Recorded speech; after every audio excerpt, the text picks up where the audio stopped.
Hello everyone, welcome to Victor's Knowledge. This is Chinu Sharma and today we are going to take up second lecture for the upcoming exam of Anganwadi Supervisor.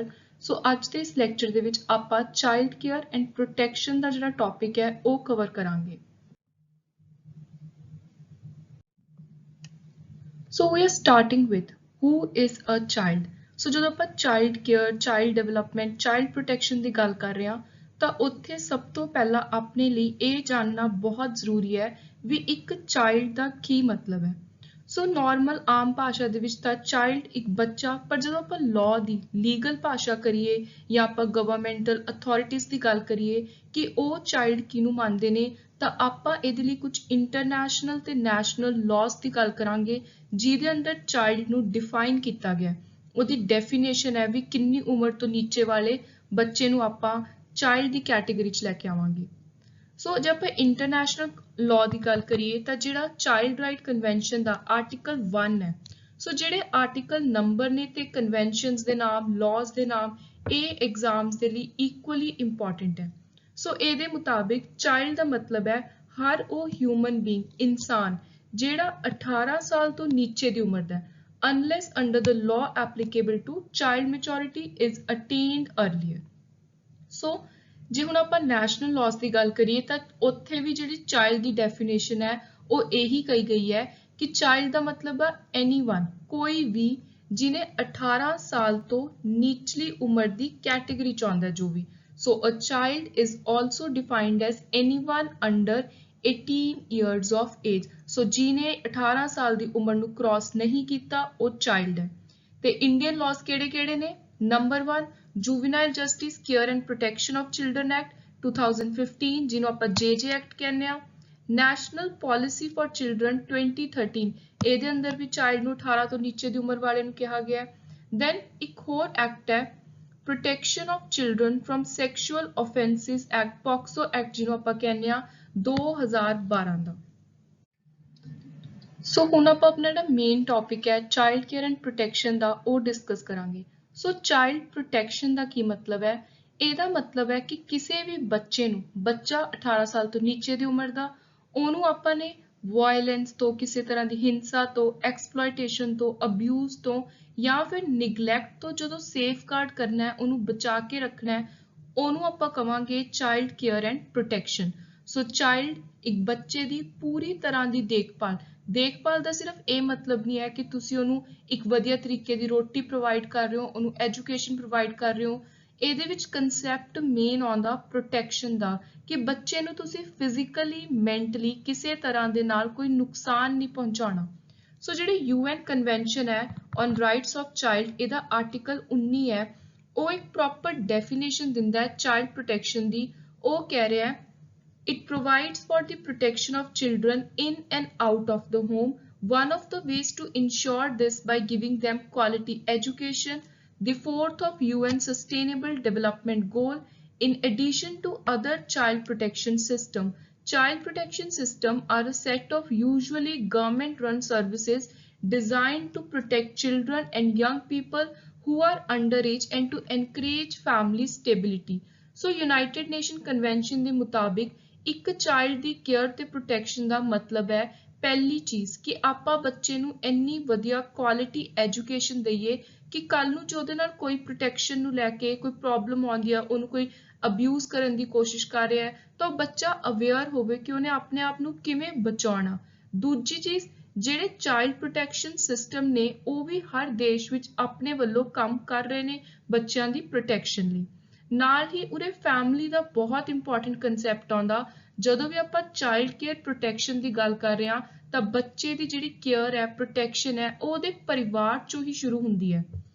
ਸੋ ਜਿਹੜਾ UNICEF ਹੈ ਉਹ ਵੀ define ਕਰਦਾ ਹੈ child protection system ਨੂੰ। ਸੋ ਆਪਾਂ ਦੇਖਦੇ ਹਾਂ ਕਿ ਉਹ ਕੀ ਕਹਿ ਰਿਹਾ ਹੈ। So UNICEF define a child protection system as set of laws, policy, regulation, services needed across all social sectors, especially social welfare, education, health, security, justice, to support prevention and response to protection related risk. So same कि बच्चे ਦੀ overall ਸਾਰੀ development ਦਾ ਧਿਆਨ ਰੱਖਣਾ, care ਕਰਨੀ, protection ਕਰਨੀ, ਉਹਦੇ ਲਈ ਅਲੱਗ-ਅਲੱਗ ਤਰ੍ਹਾਂ ਦੇ laws ਤਿਆਰ ਕਰਨੇ, ਪਾਲਿਸੀਆਂ ਬਣਾਉਣੀਆਂ, ਉਹ ਸਾਰੇ ਸਿਸਟਮ ਨੂੰ ਆਪਾਂ ਕਹਿੰਦੇ ਆ ਚਾਈਲਡ ਪ੍ਰੋਟੈਕਸ਼ਨ ਸਿਸਟਮ। ਸੋ ਹੁਣ ਜਦੋਂ ਆਪਾਂ ਚਾਈਲਡ ਪ੍ਰੋਟੈਕਸ਼ਨ ਦੀ ਗੱਲ ਕਰ ਰਹੇ ਹਾਂ, ਕੇਅਰ ਦੀ ਗੱਲ ਕਰ ਰਹੇ ਹਾਂ ਬੇਸਿਕਲੀ, ਤਾਂ ਉਹਦੇ ਵਿੱਚ 5 ਕੀ ਪ੍ਰਿੰਸੀਪਲਸ ਨੇ, 5 P's ਜਿਹਨੂੰ ਆਪਾਂ ਕਹਿੰਦੇ ਆ। ਪਹਿਲੀ prevention, paramountcy, partnership, protection, parental responsibility. So prevention ਦਾ ਤਾਂ ਆਪਾਂ ਨੂੰ ਪਤਾ ਲੱਗ ਗਿਆ ਕਿ ਆਪਾਂ ਨੇ ਰੋਕਣਾ ਹੈ, ਕਿ ਬੱਚੇ ਦੀ ਪ੍ਰੋਟੈਕਸ਼ਨ ਕਰਕੇ ਰੱਖਣੀ ਹੈ, ਉਹਨੂੰ ਕਿਸੇ ਵੀ ਤਰ੍ਹਾਂ ਦੀ ਕੋਈ ਐਕਸਪਲੋਇਟੇਸ਼ਨ ਨਾ ਹੋਵੇ, ਵਾਇਲੈਂਸ ਨਾ ਹੋਵੇ। ਪੈਰਾਮਾਉਂਟਸੀ ਦਾ ਉਰੇ ਮਤਲਬ ਹੈ ਵੀ ਜਿਹੜੀ ਬੱਚੇ ਦੀ, ਇੱਕ ਚਾਈਲਡ ਦਾ ਵੈਲਫੇਅਰ ਹੈ, ਉਹਦੇ ਕੀ ਇੰਟਰਸਟ ਹੈ, ਉਹਦੀਆਂ ਕੀ ਨੀਡਸ ਨੇ, ਉਹਦੇ ਉੱਤੇ ਆਪਾਂ ਨੇ ਪੈਰਾਮਾਉਂਟ ਮਤਲਬ ਸਭ ਤੋਂ ਪਹਿਲਾਂ ਧਿਆਨ ਦੇਣਾ ਹੈ। ਦੈਨ ਪਾਰਟਨਰਸ਼ਿਪ, ਚਾਹੇ ਬੱਚਾ ਸਕੂਲ 'ਚ ਜਾ ਰਿਹਾ, ਚਾਹੇ ਘਰੇ ਹੈ, ਉਹਦੇ ਨਾਲ ਸਾਰੇ ਇੱਕ ਵਧੀਆ ਤਰੀਕੇ ਦੇ ਨਾਲ ਉਹਨੂੰ ਨਿਗਲੈਕਟ ਨਾ ਕਰਨ, ਇੱਕ ਪਿਆਰ ਦੇ ਨਾਲ ਉਹਦੀ ਅਪਬ੍ਰਿੰਗਿੰਗ ਹੋਵੇ, ਉਹਦੀ ਪ੍ਰੋਟੈਕਸ਼ਨ ਹੋਵੇ। ਤੇ ਇਹਦੇ ਵਿੱਚ ਇੱਕ ਇੰਪੋਰਟੈਂਟ ਚੀਜ਼ ਆਉਂਦੀ ਹੈ ਪੈਰੈਂਟਲ ਰਿਸਪੌਂਸਿਬਿਲਿਟੀ ਦੀ। ਸੋ ਇਹ ਆਪਾਂ ਅੱਜ ਦੇ ਲੈਕਚਰ ਵਿੱਚ ਐਂਡ ਤੇ ਦੇਖਾਂਗੇ ਕਿ ਪੈਰੈਂਟਲ ਰਿਸਪੌਂਸਿਬਿਲਿਟੀ ਕੀ ਹੈ। ਸੋ ਜਦੋਂ ਆਪਾਂ ਨੇ ਹੁਣ child care and protection the exam point ਤੋਂ ਟੌਪਿਕ ਤਿਆਰ ਕਰਨਾ, ਤਾਂ ਇਹਦੇ ਲਈ ਸਭ ਤੋਂ ਇੰਪੋਰਟੈਂਟ ਹੈ ਆਪਣੇ ਲਈ ਉਹ ਨੈਸ਼ਨਲ ਲਾਜ਼ ਦੇਖਣੇ, ਆਪਣਾ ਸੰਵਿਧਾਨ ਦੇਖਣਾ, ਜਿੱਥੇ ਜਿੱਥੇ ਚਾਈਲਡ ਕੇਅਰ ਤੇ ਪ੍ਰੋਟੈਕਸ਼ਨ ਦੀ ਗੱਲ ਹੋ ਰਹੀ ਹੈ। ਸੋ ਸਭ ਤੋਂ ਪਹਿਲਾਂ ਆਪਾਂ ਦੇਖਾਂਗੇ ਕਿ ਕਿਹੜੇ ਲਾਜ਼ ਨੇ, ਕਿਹੜੇ ਐਕਟ ਨੇ ਜਿਨ੍ਹਾਂ ਦੇ ਅੰਦਰ ਬੱਚਿਆਂ ਦੀ ਰਿਕਰੂਟਮੈਂਟ, ਉਹਨਾਂ ਦੇ ਕੰਮ ਦੀ, ਯੂਜ਼ ਦੀ ਗੱਲ ਕੀਤੀ ਗਈ ਹੈ। ਸੋ ਸਭ ਤੋਂ ਪਹਿਲਾਂ ਇਹਦੇ ਵਿੱਚ ਆਉਂਦਾ JJ ਐਕਟ ਦਾ ਸੈਕਸ਼ਨ 83।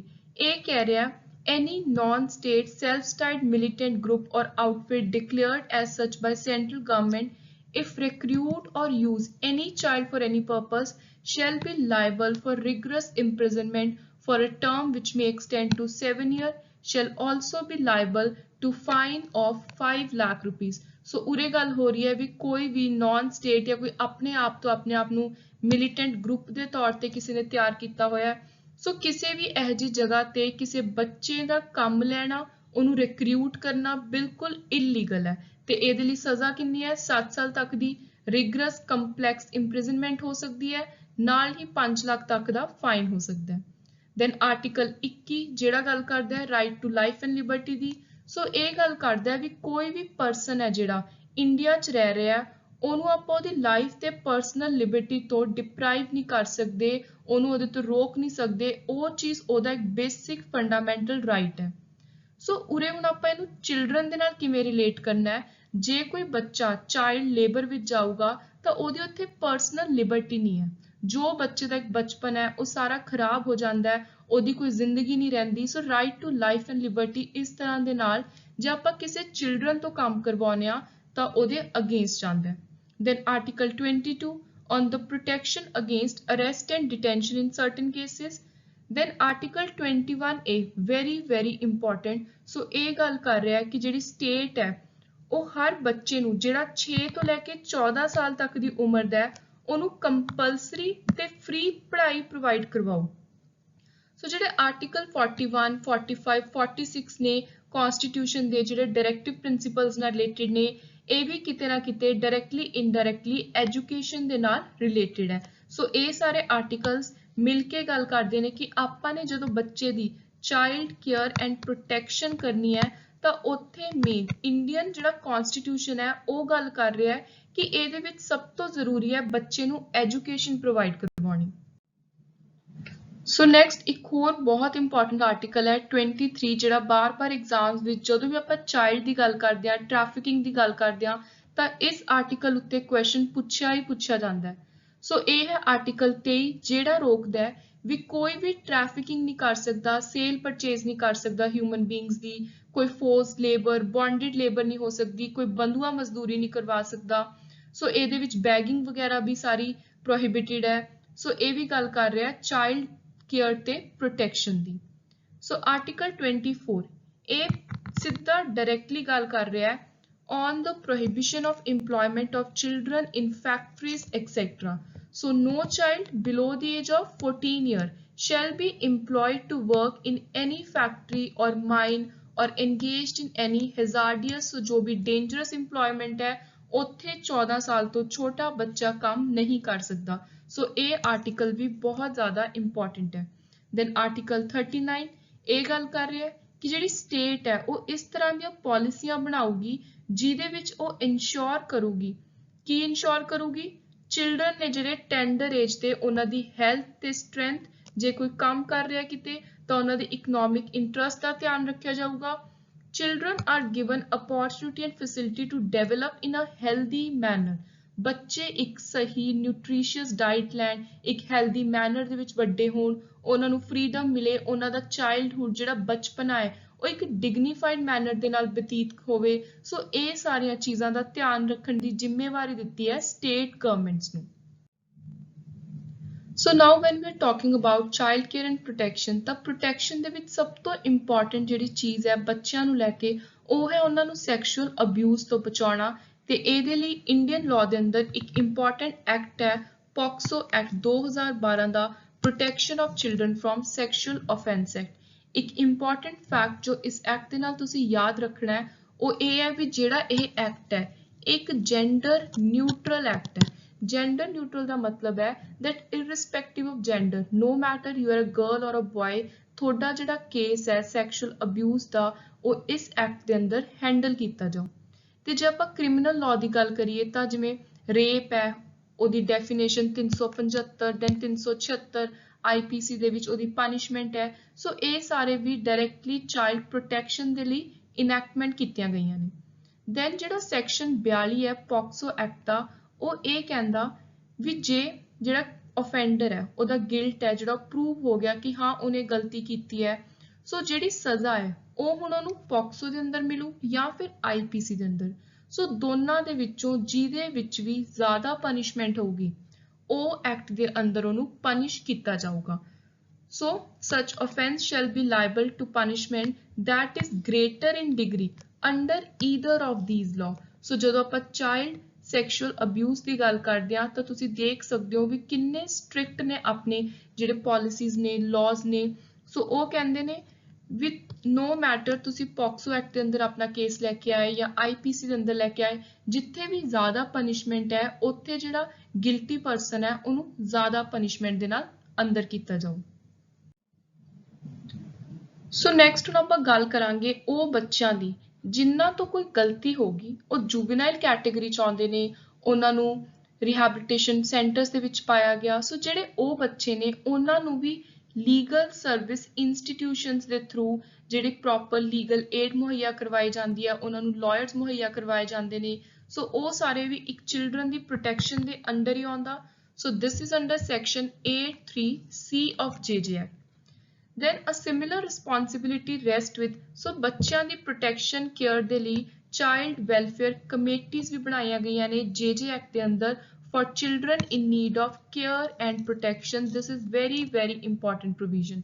So ਜਿਹੜੇ ਵੀ ਬੱਚਿਆਂ ਤੋਂ ਕੋਈ crime ਹੋ ਗਿਆ, ਸੋ ਉਹ ਜਿਹੜੇ juvenile category ਦੇ ਨੇ, ਸੋ ਹੁਣ ਉਹਨਾਂ ਨੂੰ care ਦੀ ਜ਼ਰੂਰਤ ਹੈ, protection ਦੀ ਜ਼ਰੂਰਤ ਹੈ, ਤਾਂ ਉਹਨਾਂ ਦੇ ਲਈ child welfare committee ਤਿਆਰ ਕੀਤੀ ਗਈ ਹੈ section 30 ਦੇ ਅੰਦਰ।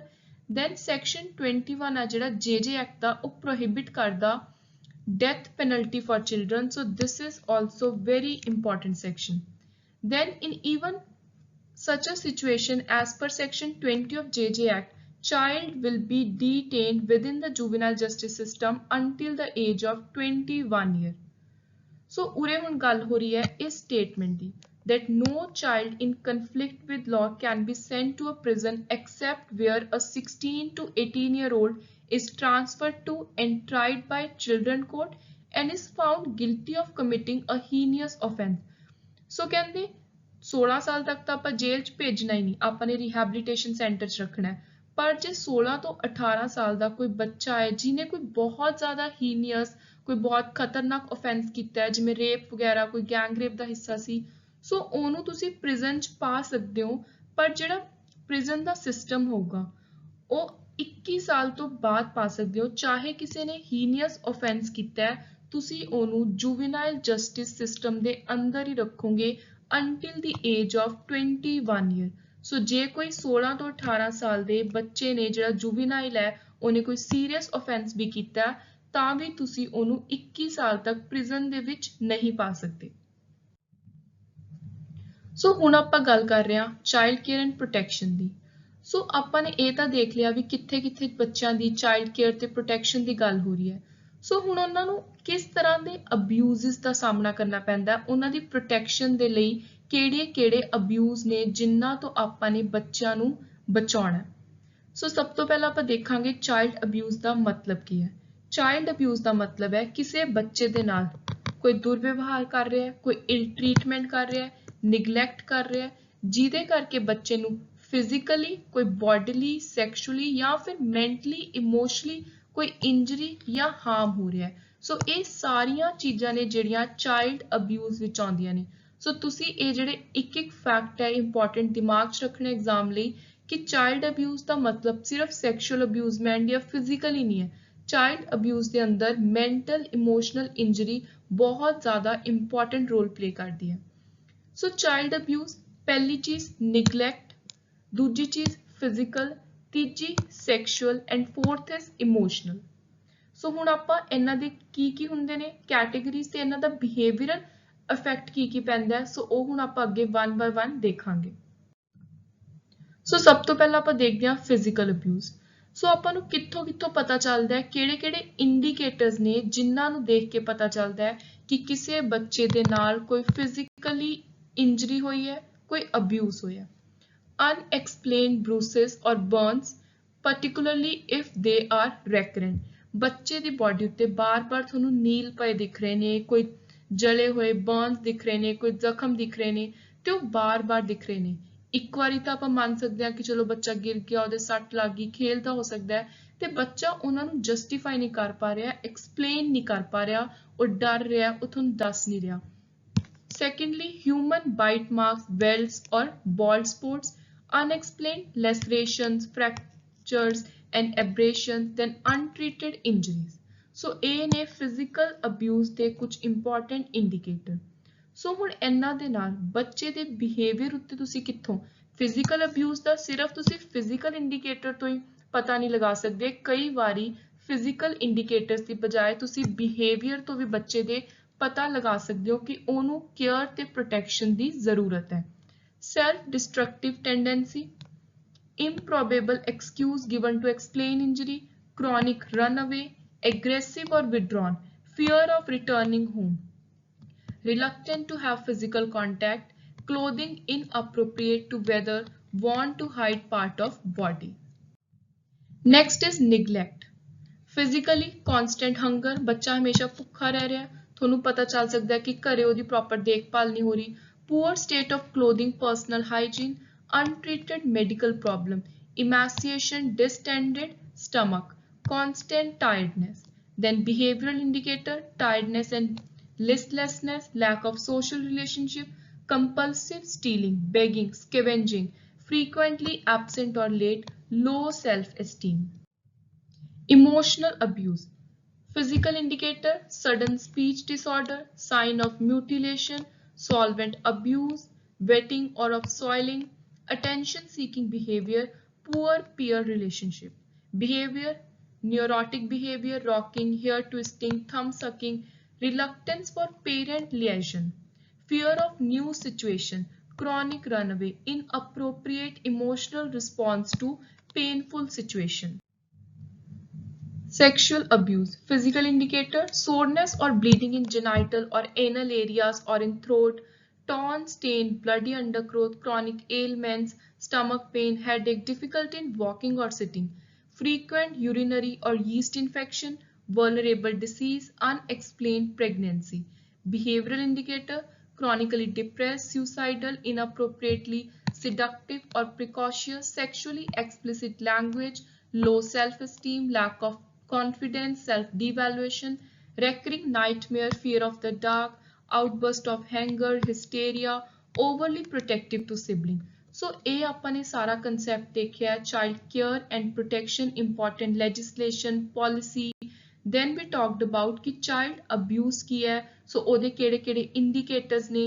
Now we'll move to last topic, that is parental responsibility। ਸੋ ਹੁਣ ਆਪਾਂ ਨੇ ਮੇਨ ਦੇਖ ਲਿਆ ਵੀ ਜਿਹੜਾ ਚਾਈਲਡ ਕੇਅਰ ਐਂਡ ਪ੍ਰੋਟੈਕਸ਼ਨ ਹੈ ਉਹਦੇ ਲਈ ਕੋਈ ਗਵਰਨਮੈਂਟ ਹੈ ਉਹ ਕੀ ਕਰ ਸਕਦੀ ਹੈ, ਮੇਨ ਆਪਾਂ ਕਿੱਥੋਂ ਐਜ਼ ਅ ਸੁਸਾਇਟੀ ਕਿਹੜੇ ਇੰਡੀਕੇਟਰਸ ਤੋਂ ਆਪਾਂ ਦੇਖ ਸਕਦੇ ਹਾਂ, ਪਤਾ ਲਗਾ ਸਕਦੇ ਹਾਂ। ਬਟ ਇਹਦੇ ਵਿੱਚ ਜਿਹਦੀ ਸਭ ਤੋਂ ਜ਼ਿਆਦਾ ਮੇਨ ਰਿਸਪੌਂਸਿਬਿਲਿਟੀ ਆਉਂਦੀ ਹੈ ਬੱਚੇ ਦੀ ਕੇਅਰ ਤੇ ਪ੍ਰੋਟੈਕਸ਼ਨ ਦੀ, ਉਹ ਨੇ ਬੱਚੇ ਦੇ ਪੇਰੈਂਟਸ।